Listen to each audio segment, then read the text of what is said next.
Hi guys! Another kaganapan na naman po. And today, samahan niyo ako na mag-pack at gumawa ng pa-order sa aming online shop. And to start this day, nag-open na po ako ng tindahan, naglinis-linis ng konti, and then nag-start na po ako na gawin kung ano man yung gagawin ko. Nag-print na agad ako ng waybill na gagamitin para sa pagpapak. Bali nga po ang order ngayon sa aming Shopee ay isang red satin bouquet na large. Nag-prepare na po ako ng mga flowers na gagamitin. Bali guys, yung nakikita nyo po nga po pala na storage box, ay dyan ko po nilalagay yung aking mga flowers para po safe. Next is naglagay na nga po ako ng mga stick dito sa flowers para po maumpisahan na yung paggagawa. Bali guys, yung isang method nga po pala ng paggagawa ng satin flowers ang ginagawa ko, kaya po mga wala pang stick yan at kailangan panlagyan. Bali guys, sa aming online shop, ang large nga po pala na satin bouquet ay merong 7 na flowers. Sa medium naman po ay merong 5 na flowers at sa small ay merong 3. You can check and visit po our online shop. Ilalagay lang po namin yung link dito sa comment section. At ngayon nga po pala ay ito pong large na satin bouquet ang order sa atin, kaya nga po 7 po yung flowers dyan. At ito nga pala guys yung aking ginamit na flower wrapper. Bali po 2 tone yan, kung saan red maroon at saka wine red yung kulay.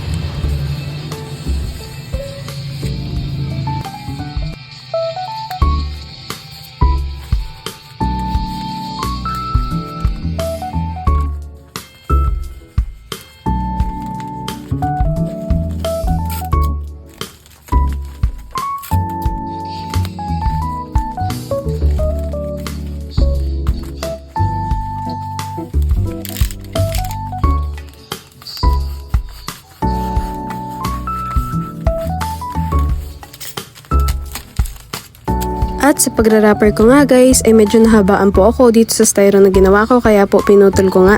Dahil nga po naisip ko na kapag pinakyan ay mahirap ipack dahil sobrang haba ng styro. Ganito nga pala ako guys mag-cover dahil po ito ang mas madali sa akin na pagko-cover at ito na din po yung aking mga nakasanayan. Ang next naman po ay yung gagawa ako ng maliliit na ruffles para po ilagay dito bago ilagay yung pinakang pambaba.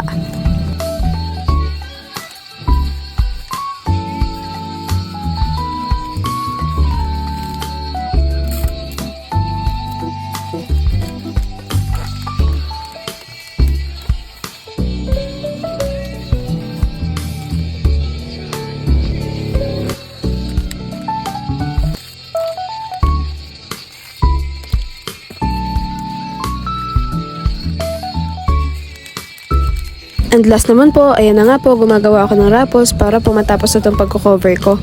Bali guys, lately ko na nga lang po pala natutunan gumawa nitong ruffles dahil nga po nag-search din ako kung ano yung mga ganda at saka mabibilis na pagko-cover ng flowers.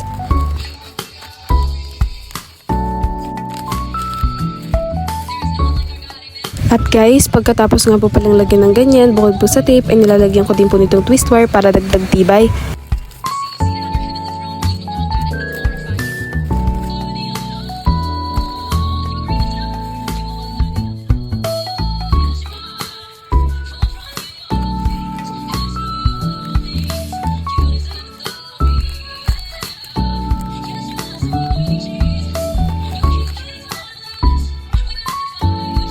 At ito na nga guys, okay na po yung ating satin large red color.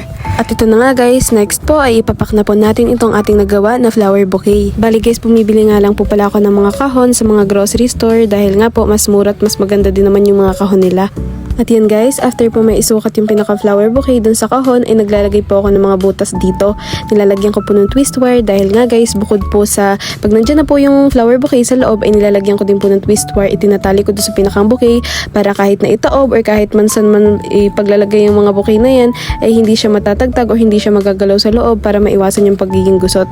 Tingnan nyo naman guys, talagang mas safe na safe siya kapag may twist wire. At bukod pa dito guys, dahil nga po syempre kahon yan, karton yan, malambot yan, kaya dapat po lagyan din siya ng mga iba pang karton na mas magpapatibay. Kaya nga guys, nitong aking ginagawa, pinaglalagyan ko po siya ng mga karton para po maging dagdag tibay at saka po maging patigas, bukod pa po dun sa pinakang lalagay na bubble wrap mamaya. Syempre guys, ang ating pong goal dito is ma-receive na maayos at saka po iwas gusot para sa mga buyer. At next naman guys, ay syempre po ang paglalagay nitong bubble wrap. At syempre guys, papalibutan din po natin ng bubble wrap at saka po ng tape itong pinakang box para talagang safe na safe. Naglalagay din pala ako guys itong fragile tape para po alam ng rider o ng couriers na kailangan talaga ng extra careful para sa pagdadala nito. Bukod pa dito guys, ay naglalagay din po ako ng note na kung saan ay may nakalagay na bawal itong madaganan or maipit. Kaya guys, talagang safe na yan. Huy!